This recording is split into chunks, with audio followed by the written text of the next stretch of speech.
Next gen நேயர்கள் அனைவருக்கும் அன்பார்ந்த வணக்கங்கள். நான் உங்கள் வாழ்க வளமுடன் ஜோதிடர் ஸ்ரீ குரு சுந்தரவடிவேல்.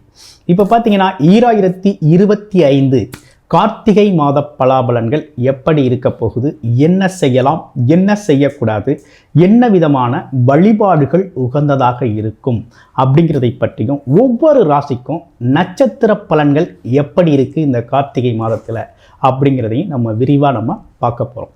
அப்படி பார்க்கையில் கிரக மாற்றங்கள் அப்படின்னு எடுத்துக்கிட்டோம் அப்படின்னா, இந்த கார்த்திகை மாதத்தில் பாருங்கள், சுக்கிரன் அப்படிங்கிறது பயிற்சி ஆகிறார். காலச்சக்கரத்தின் 7ஆம் இடத்திலிருந்து 8ஆம் இடத்துக்கு பயிற்சி ஆகக்கூடிய சுக்கிரன். அடுத்து சனி பகவான் வக்ரவ நிகர்த்தி அடையக்கூடிய ஒரு காலகட்டமாகவும் இது இருக்குது.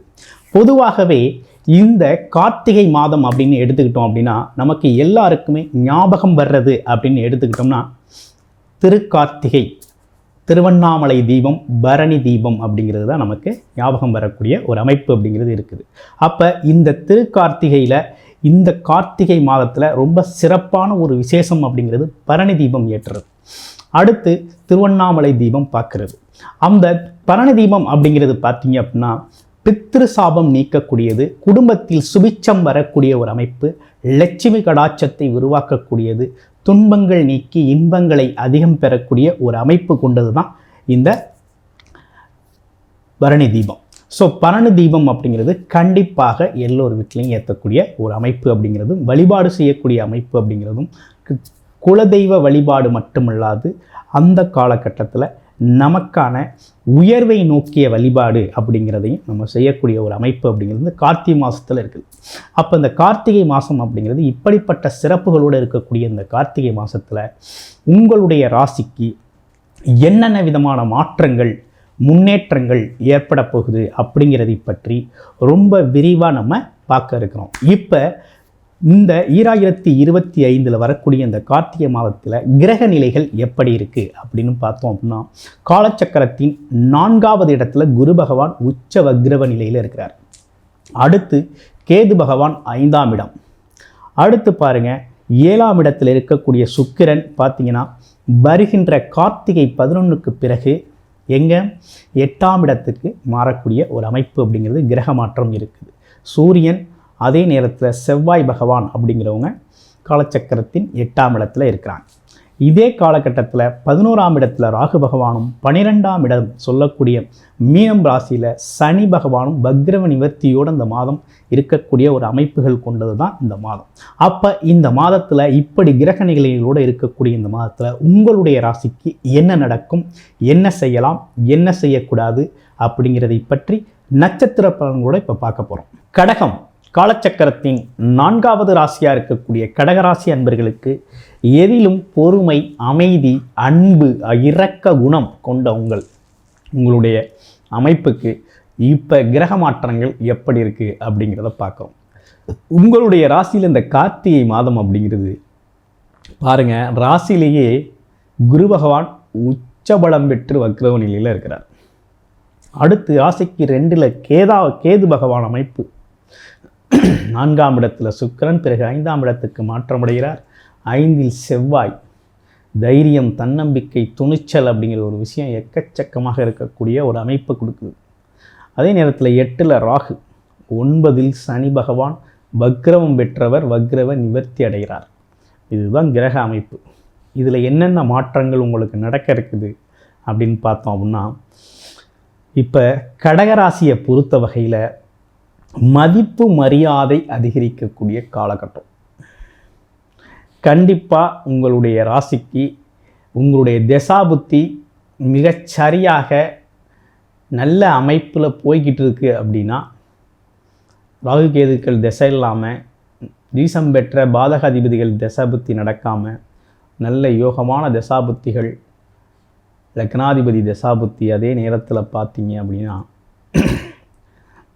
1, 5, 9, 4, 8, 12 இந்த மாதிரி தசாபுத்தி அமைப்புகளில் நல்ல ஸ்தானபலம் பெற்று நடந்துருச்சு அப்படின்னா, கண்டிப்பாக வீடு, இடம், பூமி, சொத்து அப்படிங்கிறது சேர்ந்தே ஆகணும். சேர்ந்து இருக்கணும், உங்களுக்கு சேர்ந்து இருக்கக்கூடிய அமைப்பை கொடுக்குது. அதே நேரத்தில் இடம் வாங்கக்கூடிய அமைப்பு நிறைய பேருக்கு இந்த காலகட்டத்தில் வருது. அதிகப்படியாக வண்டி வாகனங்களை மாற்றிக்கொள்ளக்கூடிய, வண்டி வாகனங்களை பார்த்திங்கன்னா வாங்கக்கூடிய ஒரு அமைப்பு அப்படிங்கிறது ரொம்ப நல்லா இருக்குது, பயன்படுத்திக்கங்க. அடுத்து இனம் புரியாத தைரியம், சந்தோஷம், மகிழ்ச்சி அதிகரிக்கும். குடும்பத்தில் குழந்தைகளால் மகிழ்ச்சி அப்படிங்கிறது எக்கச்சக்கமாக இருக்கும். குறிப்பாக அந்த இவ்வளோ நாளாக இருந்த அந்த குடும்ப பிரச்சனை இருக்குல்ல, குடும்பத்தில் கணவன் மனைவி வாக்குவாதம், அதே நேரத்தில் ரிலேஷன்ஷிப்பில் இருக்கவங்களுக்கு குடும்பம் ஒரு வாக்குவாதம், மனஸ்தாபம், இதெல்லாம் மறையக்கூடிய காலகட்டம், இதெல்லாம் சரியாகக்கூடிய காலகட்டமாக இருக்குது. புரிந்து கொள்ளக்கூடிய ஒரு அமைப்பு அப்படிங்கிறது உருவாகக்கூடிய அமைப்பு அப்படிங்கிறது ரொம்ப அற்புதம். அதே நேரத்தில் சனி பகவான் 9ஆம் இடத்துல வக்ரகதி நிலையிலிருந்து தந்தையார் உடல் ஆரோக்கியம் மற்றும் குடும்பத்தில் இருக்கக்கூடிய உடல் ஆரோக்கிய குறைபாடு பிரச்சனைகள் அனைத்துமே மாற்றம் ஏற்பட போகுது. அது எல்லாமே சரியாகக்கூடிய ஒரு தன்மையை கொடுக்குது. அதனால் நீங்கள் பயப்பட வேண்டாம். அதே நேரத்தில் 2ஆம் இடத்துல இருக்க கேது பகவான் சின்ன சின்ன வாக்குவாதங்களை கொடுத்தாலும் இப்போ இருக்கக்கூடிய கிரக மாற்றங்கள் எல்லாமே பார்த்திங்கன்னா அதை சரி செய்யக்கூடிய அமைப்பு அப்படிங்கிறது உருவாயிருக்கு. அப்படி அது மட்டும் இல்லைங்க, உங்களை பொறுத்த வகையில் பார்த்திங்கன்னா செவ்வாய் பகவான் நல்ல ஆட்சி பலம் பெற்று நல்லா இருக்கார், புதனோட அமைப்பும் நல்லா இருக்குது. அப்போ நீங்கள் எடுக்கிற காரியங்கள் அனைத்துமே வெற்றி பெறக்கூடிய அமைப்பை கொடுக்குது. குடும்ப பெண்மணிகளுக்கு சந்தோஷம், மகிழ்ச்சி அதிகரிக்கக்கூடிய காலகட்டம் இது. ஆமாம், அக்கம் பக்கத்தில் இருக்க அலசல் புலசலான செய்திகள், குடும்பத்தில் அதே நேரத்தில் உறவுகளில் இருந்த மனஸ்தாபங்கள் மறையக்கூடிய ஒரு அமைப்பு அப்படிங்கிறது உருவாயிருக்கு. ரொம்ப நல்லா இருக்கு. அது மட்டும் இல்லை, சீனியர் சிட்டிசன்ஸ் வயதானவர்களுக்கு எப்படி இருக்குது அப்படிங்கிறத பார்க்கையில் இவ்வளவு நாளாக உடல் ஆரோக்கிய குறைபாடு பிரச்சனைகள், அது மட்டும் இல்லாமல் ஏதாவது முதலீடு செய்யலாமா அப்படின்னு ஒரு விஷயத்தில் இருந்தவங்களாம் தாராளமாக செய்யலாம். உங்களுடைய பிறப்பு ஜாதகத்தின் நிலை ஒரு தடவை பார்த்துட்டு தாராளமாக செய்யுங்க, ரொம்ப நல்லாயிருக்கும். இதுவரை நம்ம பார்த்தது அனைத்துமே பார்த்திங்கன்னா பொது பலன், அதாவது ஒவ்வொரு மாதமும் நடக்கக்கூடிய கிரக மாற்றங்களால் ஏற்பட்டிருக்கக்கூடிய பொது பலனை ஒவ்வொரு ராசிக்கும் நம்ம பார்த்துருக்கோம். அப்போ ராசி லக்கணம் அப்படிங்கிறது வேறு வேறாக இருக்குது. ராசி அப்படிங்கிறது பார்த்திங்கன்னா 12 ராசிக்குள்ளே ஏதோ ஒரு ராசி அப்படின்னு நீங்கள் இருப்பீங்க, நட்சத்திரத்தில் இருப்பீங்க. ஆனால் லக்கணம் அப்படிங்கிறது மாறுபட்டிருக்கும். இப்போ ராசிக்காக நம்ம ராசியின் அடிப்படையில் தான் இப்போ நம்ம என்ன பண்ணியிருக்கோம் பார்த்தீங்கன்னாக்க, இந்த ராசி பலன்கள் அப்படிங்கிறத கோச்சார பலன்கள் அப்படிங்கிறத பொது பலனை நம்ம கொடுத்துருக்கோம். ஸோ இந்த பொது பலனே நல்லா இருக்குது, கரெக்டாக இருக்குது அப்படிங்கிறது மாதிரி நேயர்கள் கூறினாலும் சொல்கிறீங்க.